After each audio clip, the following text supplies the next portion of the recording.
എല്ലാവർക്കും പുതിയൊരു വീഡിയോയിലേക്ക് സ്വാഗതം. നിങ്ങളുടെ ജീവിതത്തിൽ സന്തോഷം ഇല്ലാത്തതിൻ്റെ കാരണം എന്താണ്? ചിലപ്പോൾ നമ്മൾ നമ്മളെ തന്നെ ചോദ്യം ചെയ്യാറുണ്ട്. എന്തിനാണ് എനിക്ക് മാത്രം ഇങ്ങനെ? എന്തുകൊണ്ടാണ് മറ്റുള്ളവരെല്ലാം സന്തോഷമായിരിക്കുന്നത്? ഈ ചോദ്യങ്ങൾക്കുള്ള ഉത്തരമായാണ് ഇന്ന് ഈ വീഡിയോയിലൂടെ ഞാൻ വന്നിരിക്കുന്നത്. നമ്മുടെ ദുഃഖത്തിൻ്റെ ഏറ്റവും വലിയ കാരണം എന്താണെന്നറിയാമോ? ഒരിക്കലെങ്കിലും ചിന്തിച്ചിട്ടുണ്ടോ എന്താണ് ഹാപ്പിനെസ്? ഇതിൻ്റെ യഥാർത്ഥ കാരണം എന്താണെന്ന്? ഇതിൻ്റെ ഉത്തരമെന്നത് നിങ്ങൾ ചിന്തിക്കുന്നത് പണത്തിൻ്റെ കുറവാണെന്നോ, നല്ല ജോലിയോ വീടോ ഇല്ലാത്തതാണെന്നോ, അതോ പ്രണയനൈരാശ്യമാണെന്നോ ആകാം. തീർച്ചയായും ഇവയൊക്കെ നമ്മുടെ മാനസികാവസ്ഥയെ ബാധിക്കും. പക്ഷേ ഈ കാരണങ്ങൾക്കപ്പുറം ഒരു വലിയ കാരണമുണ്ട്. അതാണ് മറ്റുള്ളവരുമായി നമ്മളെ തന്നെ താരതമ്യം ചെയ്യുക എന്നതാണ്. നിങ്ങൾ ഇൻസ്റ്റഗ്രാമിൽ ഒരു ഫോട്ടോ കാണുന്നു. നിങ്ങളുടെ സുഹൃത്ത് യൂറോപ്പിൽ യാത്ര ചെയ്യുകയാണ്. അവരുടെ പുഞ്ചിരിക്കുന്ന മുഖം, മനോഹരമായ പശ്ചാത്തലം.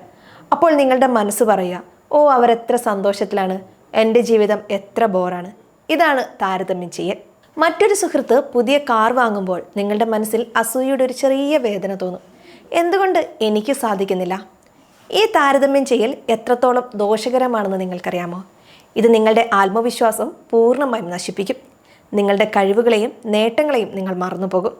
നിങ്ങൾ വെറും ഒരു പരാജയമാണെന്ന് നിങ്ങളുടെ മനസ്സ് നിങ്ങളോട് പറയും. ഇതിൻ്റെ ഫലമായി നിങ്ങൾ അസൂയയും ദേഷ്യവും നിറഞ്ഞ ഒരു വ്യക്തിയായി മാറും. ഈ കാരണങ്ങൾ നിങ്ങളുടെ സന്തോഷത്തെ ഇല്ലാതാക്കുകയും ചെയ്യും. ഇത്തരം പ്രശ്നങ്ങൾ എങ്ങനെ മറികടക്കാമെന്ന് നമുക്ക് നോക്കാം. ഒന്നാമത്തെ കാര്യം, ഓരോ വ്യക്തിക്കും അവരുടേതായ ഒരു യാത്രയുണ്ട്. നിങ്ങളുടെ യാത്ര മറ്റൊരാളുടേതുമായി താരതമ്യം ചെയ്യാൻ കഴിയില്ല. നിങ്ങളുടെ നേട്ടങ്ങൾ ചെറുതാണെങ്കിലും അത് നിങ്ങളുടെ മാത്രം നേട്ടങ്ങളാണ്. അതിൽ അഭിമാനിക്കുക. ഒരു ജോലി ലഭിച്ചതാണെങ്കിൽ പോലും, ഒരു പരീക്ഷയിൽ വിജയിച്ചതാണെങ്കിൽ പോലും നിങ്ങൾ ഒരുപാട് കഠിനാധ്വാനം ചെയ്തിട്ടുണ്ട്. അതിനെ വിലമതിക്കുക. രണ്ടാമത്തെ കാര്യം, നിങ്ങളുടെ ജീവിതത്തിൽ നിങ്ങൾക്കുള്ള നന്മകളെക്കുറിച്ച് ചിന്തിക്കുക എന്നതാണ്. ഒരു പക്ഷേ നിങ്ങൾ നിങ്ങളുടെ ആരോഗ്യമുള്ള ശരീരത്തെക്കുറിച്ച് ചിന്തിച്ചിട്ടുണ്ടാകില്ല. ഒരു പക്ഷേ നിങ്ങളെ സ്നേഹിക്കുന്ന കുടുംബത്തെക്കുറിച്ച് ചിന്തിച്ചിട്ടുണ്ടാകില്ല. നിങ്ങളുടെ കൈവശമുള്ള ചെറിയ കാര്യങ്ങളിൽ നന്ദിയുള്ളവരായിരിക്കുക. രാവിലെ എഴുന്നേൽക്കുമ്പോൾ ഇന്ന് എനിക്ക് ജീവിക്കാൻ സാധിച്ചു എന്ന് മനസ്സിൽ പറയാം. ഈ നന്ദി നമ്മുടെ കാഴ്ചപ്പാടിനെ തന്നെ മാറ്റിമറിക്കും. മൂന്നാമത്തെ കാര്യം, സാമൂഹ്യ മാധ്യമങ്ങൾ പലപ്പോഴും യഥാർത്ഥ ജീവിതത്തിൻ്റെ ഒരു ചെറിയ ഭാഗം മാത്രമാണ് കാണിക്കുന്നതെന്ന് മനസ്സിലാക്കുക എന്നതാണ്. ആളുകൾ അവരുടെ ദുരിതങ്ങൾ പങ്കുവെക്കാറില്ല. അവർ സന്തോഷ നിമിഷങ്ങൾ മാത്രമാണ് പങ്കുവെക്കുന്നത്. ഒരു പക്ഷേ നിങ്ങൾ അസൂയയോടെ നോക്കുന്ന ആ വ്യക്തി പോലും അവരുടെ ജീവിതത്തിൽ പല പ്രശ്നങ്ങളിലൂടെയും കടന്നു പോയിട്ടുണ്ടാകാം. അതിനാൽ ദിവസത്തിൽ കുറഞ്ഞത് 1 മണിക്കൂറെങ്കിലും സാമൂഹ്യ മാധ്യമങ്ങളിൽ നിന്ന് അകന്നു നിൽക്കാൻ ശ്രമിക്കുക. നാലാമത്തെ കാര്യം, നിങ്ങൾ സന്തോഷമായിരിക്കാൻ നിങ്ങൾ ആദ്യം തന്നെ നിങ്ങളെ തന്നെ സ്നേഹിക്കണം.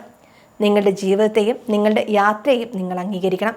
നിങ്ങളുടെ ദുഃഖത്തിൻ്റെ കാരണം മറ്റുള്ളവരല്ല, നിങ്ങൾ നിങ്ങളെ തന്നെ താരതമ്യം ചെയ്യുന്നതാണ്. ഈ താരതമ്യം ചെയ്യുന്നത് അവസാനിപ്പിക്കുമ്പോൾ നിങ്ങൾ നിങ്ങളുടെ സ്വന്തം സന്തോഷത്തിൻ്റെ താക്കോൽ കണ്ടെത്തും. നിങ്ങളുടെ ജീവിതം മറ്റൊരാളുടെ ജീവിതവുമായി താരതമ്യം ചെയ്യാതെ നിങ്ങളുടെ സ്വന്തം സന്തോഷം കണ്ടെത്താൻ ശ്രമിക്കുക. ഇന്ന് തന്നെ ഈ മാറ്റം വരുത്താൻ നിങ്ങൾക്ക് സാധിക്കട്ടെ. ഈ വീഡിയോയെക്കുറിച്ച് നിങ്ങളുടെ അഭിപ്രായങ്ങൾ കമൻറ്റിൽ അറിയിക്കുക. കൂടുതൽ വീഡിയോയ്ക്കായി ചാനൽ സബ്സ്ക്രൈബ് ചെയ്യുക. നന്ദി.